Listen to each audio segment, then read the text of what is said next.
असं वाटतं की काहीतरी मोठा गुन्हा वगैरे केलाय मी. गुन्हा? कसला गुन्हा घडलाय तुझ्याकडून? आणि रातच्याला उशिरा बी आला घरी. तू लपडे बिपडे केलं नाही ना? ए बाबा तू जाऊ दे ना, तुला काही सांगितलं ना तर अर्थाचा अनर्थ करत बसशील तू. अरे पण काय घडलं ते तरी सांग. जाऊ दे ना नाना, खाना चहा पाव गप्प. ही चहा पाव गेलं चुलीत. काय विचारतोय मी? हे बघ माझी शपथ आहे हा तुला. ए नाना आता सकाळ सकाळी सुरू नको वा. अरे शेठ शेठ शेठ, आपल्या कामाचा शुभारंभ झाला. तू सांगितलं होतं ना तसा बोर्ड पण तयार केलाय मी. हे बघ ना, त्या बोर्डाचा ना मी फोटो काढून आणलाय. ते बनवायचं आता. आहा सम्राट, एक नंबर रे नंदू. अरे शेठ, नंद्याचं काम आहे, जबरदस्त असणार आहे ते. खरंच. बरं ते वस्ताराला काय कळलं नाही ना? नाही नाही नाही, त्याला पाठवले लांब. मी कामात बिझी येतो. अजून 2-3 तास तरी तो काही येत नाही. हा काहीच नको कळालं त्याला. असं मस्त सरप्राईज देऊयात ना त्याला. आल्या आल्या अचानक भयानक मध्ये सगळं समोर दिसलं ना, खुश झाला पाहिजे आपला भाऊ. हो. सरप्राईज?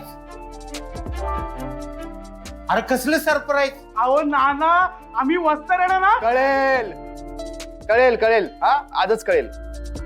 शेठ चल, निघायचं का मग आपण? हा निघूया. ए नंदा तू पुढे हो, मला प्रिन्स सरकारने बोलवलंय बंगल्यावर अर्जंट मध्ये. हा मी नंतर येतो साईटवर. साईट? अरे कसली साईट? अरे काय चाललं काय पोरानं तुमचं? अरे नाना म्हटलं ना कळेल सगळं, तू नको टेन्शन घेऊ. हा मी आता जरा घाईत आहे, निघतो मी. हे चल रे. अरे ऐक, तू सरकारकडे चाललाच आहे ना? अरे त्यांची गाडी धुवून आणली होती, तेवढी त्यांना देऊन ये. हा चावी दे पटकन. आज चावी टीव्ही जवळ आहे. आम्ही येतो थोड्या वेळात स्वयंपाक करू. हा ठीक आहे चल. हा हा.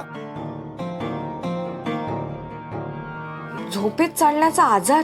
नाही नाही नाही नाही, शक्यच नाही. तुम्ही झोपेतून उठले त्यानंतर जे काही घडलं ते मला नीट आठवत का नाहीये? असं डोकं ना नुसतं भणभणतंय.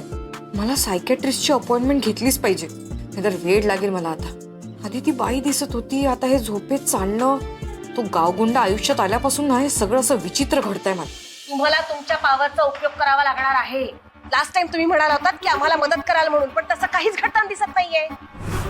भद्रा शांत व्हा. काय शांत? भद्रा,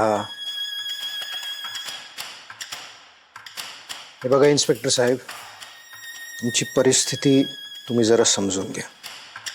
त्या मुलीपासून आम्हाला धोका आहे असं आम्हाला वाटतं.